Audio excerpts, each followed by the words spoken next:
In the millennium of timelessness, cradled in the celestial meridian of the intergalactical outermost reaches of space, is a terrestrial attraction somewhere between Centaurus and Cassiopeia, known as the traffic zone. Our story deals with a crafty, cunning, calculating con man with the impossible name of Professor Waldo Wigglesworth, and who, as he meanders mischievously through the maze of Foggy Bog, Wisconsin, will suddenly find himself in the traffic zone. Professor, are you sure this is a shortcut? Of course, Filmore. I've been through here many times, know every rock, bush, and tree. It's these holes full of water that I'm not sure about. Yes, sir, I know this swamp like I know my own hand. I figure we'll save at least 15 minutes by taking this shortcut. But Waldo, I swear I've seen that tree before. I told you I know every rock, bush, and tree. Hour of mischief! Hoppity, I want you to keep a sharp lookout for these mud holes. They're treacherous. But that's the same hole you stepped into before. Why, that's nonsense, Hoppity. That would mean that we've been walking around in circles. Sure, that hole does look a little familiar. Doggone it, Professor. Now you're gone and got us lost. Lost, you'll say. How could we be lost? All I have to do is consult the Professor Waldo Wigglesworth anti-magnetized underwater 14-jewel compass. I'm sorry, I forgot to wind it. Then we really are lost. Don't worry. Give me a moment to think, and I'll have us out of here in a jiffy. I got it! We'll proceed due north, and in that way we'll hit Highway 101, and we'll follow it into town. That's the highway we was on before we took your shortcut, Waldo. Confound you, Filmore. Have a little faith in me. Just follow me. When have I ever led you wrong?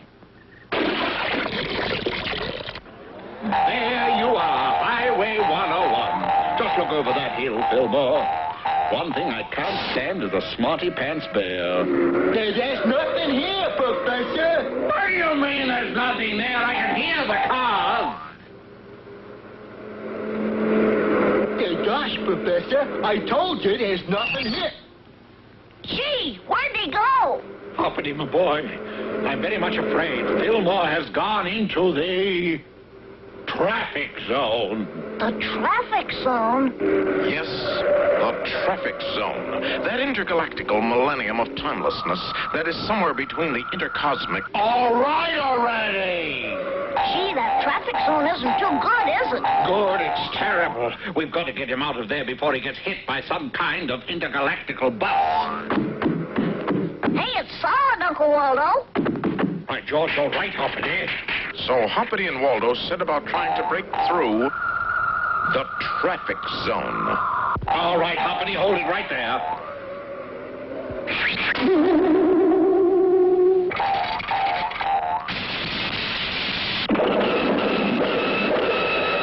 I think it's gone now.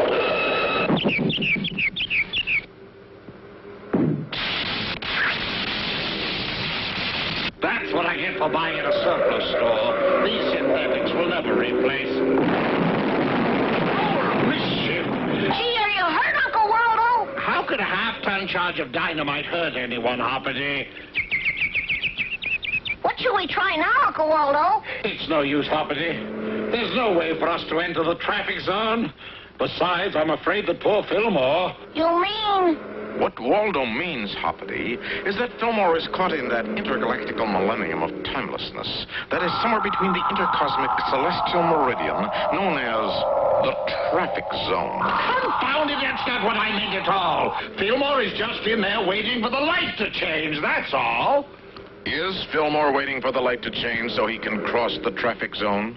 Tune in to our next episode and find out what a celestial meridian intergalactical is. If you already know, please tell us so we can write the next episode.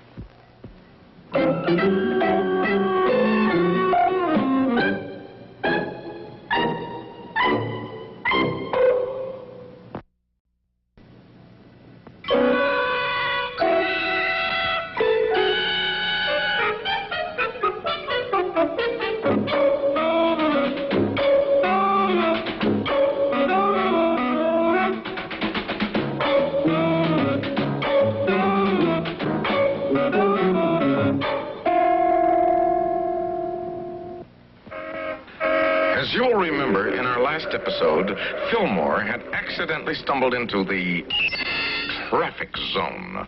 That terrestrial attraction somewhere between... All right, already. We know what the traffic zone is. What we don't know is whether Filmore is still in there or not. Gee, what do we try now, Uncle Waldo? It's no use, Hoppity. There's no way for us to enter the traffic zone. Besides, I'm afraid poor Filmore... Did you hear that, Hoppity? Did you hear that? He's still alive! Filmore, old buddy, we'll get you out! Just hold on, boy! No invisible wall's too strong to keep me out. Hold on, Hoppity. I think I've got him. There, I've got him, Hoppity. What you've got there, Uncle Waldo, is a giant turnip. Hiya, Waldo. The Hoppity. Who said that? Who said that? Me, Filmore. You are not Filmore. You are a giant turnip. Giant turnip, what have you done with my Filmore? But I am Filmore. Listen. Out of mischief, Filmore's turned into a turnip. Where else could this happen but in the traffic zone? At any rate, Waldo, Hoppity, and Filmore, the giant turnip, proceeded into town. Run for your lives! It's the giant turnip from outer space! Where is everybody? The town looks deserted. The people of Foggy Bog were afraid to go outdoors because of possibly meeting the giant turnip. Pardon me. Well, Filmore, I guess we've got to start thinking about your future. How come? Well, the big brown bear bit's all over, obviously. You must face life as a giant turnip now. But I still feel like a bear. But let's face it, you look like a giant turnip, and nobody loves a turnip. I think turnips with brown sugar and butter are great. Hoppity, do I talk to you about frog's legs? It's the giant turnip! The people of Foggy Bog decided to take action, thinking that they had been invaded by a turnip from outer space. A giant turnip, Mr. President. Yeah, with arms and legs. That's right. Yes. It's carrying a bugle. Well, I don't know, sir. It probably uses it to call in more turnips. Don't you think this is a job for the federal troops? You're going to send the Secretary of Agriculture. I see. More in his line of work. Yes, sir. Goodbye, Mr. President. Meanwhile, the people of Foggy Bog decided to take matters into their own hands. I say we attack it with B-40s. I say we use flamethrowers. I say we surround it with a squadron tank. What harm has it done? What's it done? It's a turnip from outer space. That's what it is. Would you let your sister marry a turnip from outer space? I think I have a solution to the problem. What's that? We plant it. Plant it? Yes, plant it, and the town of Foggy Bog will become famous for growing 18-foot turnips. Well, by George, Fred, you've got something there. Men, take up your spades. Waldo. It's an interesting group. They're all carrying spades, rakes, watering cans. Looks as though they're thinking of planting something. Yeah, me. Come on, Waldo. You've got to get me back to the traffic zone. There he traffic zone. Come on, open up. Will Filmore be able to re-enter the traffic zone before the townspeople plant him? Tune into our next episode, The Vegetarians, or Plant Me Now, I'll Dig You Later.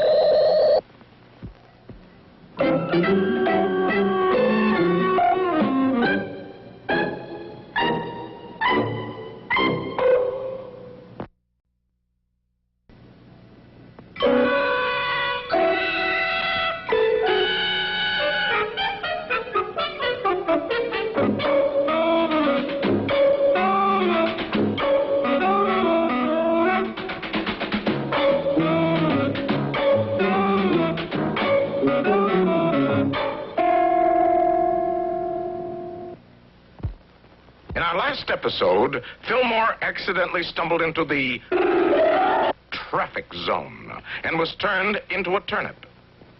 The townspeople, having never seen a 6-foot turnip before, decided to plant Filmore. Hey, come on, Waldo. You got to get me back to the traffic zone. Open up, traffic zone. There he is, man! Come on, open up. Realizing that it was hopeless, Waldo, Hoppity, and Filmore looked for another means of escape. Phew, that was a close one, but I think we've given them the slip. All right, turn him over. Cease! Who touches a hair on yon gray turnip dies like a dog. March on! What turnip? Well, just remember that. Come on, man. He must have slipped out in the back door. What in the world happened to him, Hoppity? I mean here. Did you say something, Hoppity? No, I think it came from inside the vegetable bin. Well, that was quick thinking, Filmore. Oh, it wasn't my idea, Waldo. Well, whose idea was it? My friend, the asparagus in here. He said, quick, turnip, jump into vegetable bin. So I jumped in there. Would you like to meet some of my other friends? There's Charlie P. and Chucky Cucumber. We haven't got time right now to meet all your little buddies, Filmore. We've got to find out some way to get you back into the traffic zone so that you can become a bear again. Then this here's Stubby Squash and Ralph Rutabaga. No, confound it, Filmore. We haven't got time. You don't like my friends, huh? Now, Filmore, of course I like your friends, but I've met them all before on the Blue Plate Special. You don't think that's very funny? Well, I guess if I was in your place, I wouldn't think it was very funny myself. Well, how are we going to get Filmore back into the traffic zone, Uncle Waldo? Hoppity, a problem of this magnitude calls for Waldo Wigglesworth to transcend himself into another dimension of thought. Oh, boy. Uncle Waldo's going to thank Filmore. I've got it! To get back into the traffic zone, we must find the pedestrian crossing. Hey, that's brilliant, Uncle Waldo, but what about all the townspeople? They won't let us look for it. So you're right, Hoppity. I've got it. Filmore, do you think your little friends would do something for you? I think so, Waldo. Well, we'll have all the vegetables go on strike until the townspeople let us get back to the traffic zone. So all the vegetables in Foggy Bog went on strike. Here's your succotash, dear. What did you put in this succotash? Mexican jumping beans? The bean pickers of Foggy Bog had a particularly exasperating time. And did you ever try to slice an animated cucumber?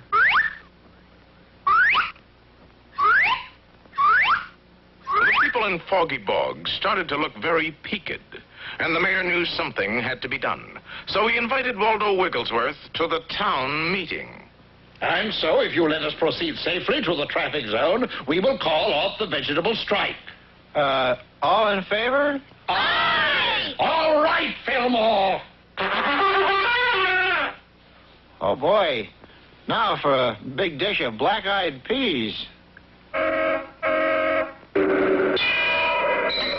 There, did you hear that? We found the pedestrian crossing. How do you know, Uncle Waldo? I heard the traffic signal. Well, come on, let's go. We can't, Hoppity. We'll have to wait for the signal to turn green. It says walk now. Let's go. Gee, so this is the traffic zone. It's kind of eerie, isn't it? Say, Hoppity, you're starting to look a little funny. Well, gee, you're starting to look a little funny yourself, Uncle Waldo. Funny? Funny? What's so funny about a mushroom? Boy, we really are in a stew. Don't say that, Hoppity! Well, let's hope Waldo, Hoppity, and Filmore aren't in the stew. Be sure to tune in to our next episode of Fine Kettle of Succotash, or Who Put the Wigglesworth in Mrs. Murphy's Chowder?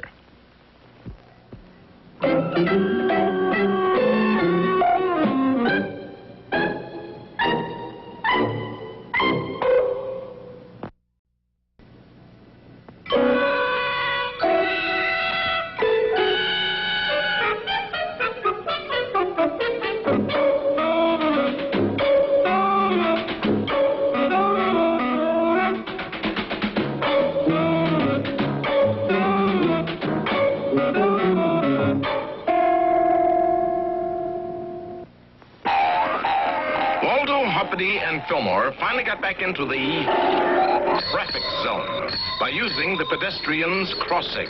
But then a strange thing started happening. Say, Hoppity, you're starting to look a little funny. Well, you're starting to look a little funny yourself, Uncle Waldo. Boy, we really are in a stew. Don't say that, Hoppity. Gee, this is a fine kettle of succotash. What do we do now? Well, we can't go back looking like this, and besides... Yeah? The signal stopped. Oh, gee, and I'm so hungry.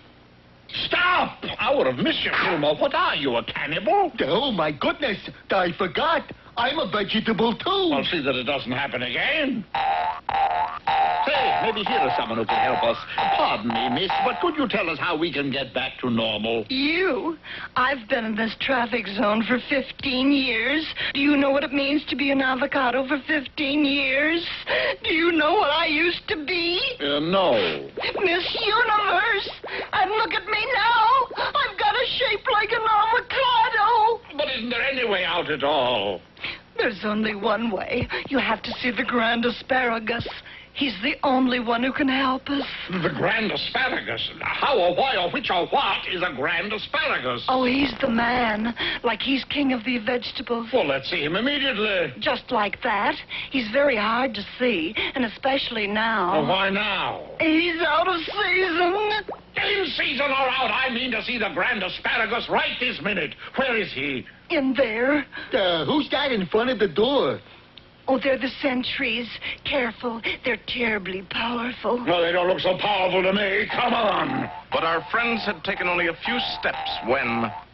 Wowee, my eyes are watering. Mine, too. I can't see a thing. What is it? A tear gas, I think. No, senor. It's just us sentries. Who are you? We just a couple of Spanish onions. Oh, I told you they were powerful. You know the old saying, in onion there is strength. Yeah? Well, I'm kind of strong myself. Caramba. With two mighty blows, Filmore the giant turnip had reduced the sentries to a harmless pile of onion rings, and our friends dashed to the office of the Grand Asparagus himself.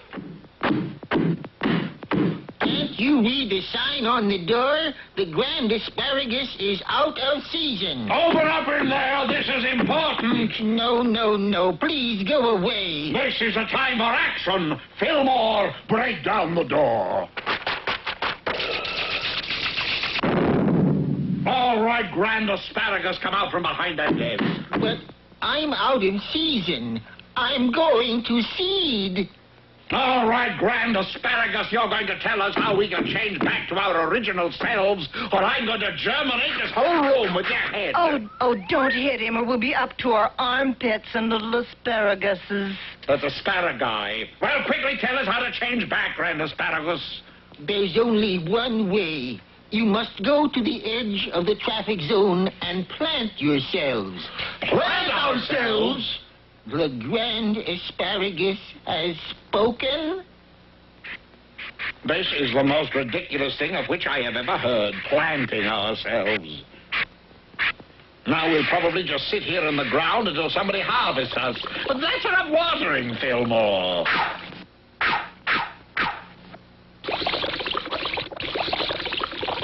Bye, My goodness, what a little water will do. The grand asparagus was right. We've all changed back to our sweet, lovable selves. But Waldo, where's Miss Avocado? I'm up in this avocado tree.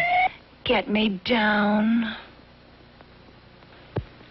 After that harrowing experience in the traffic zone, I'm as hungry as a bear. No offense intended there, Filmore. Me too, Waldo. Well, what's for dinner, Hoppity? Vegetable soup. I'm sorry, Hoppity, but somehow I've just lost my appetite.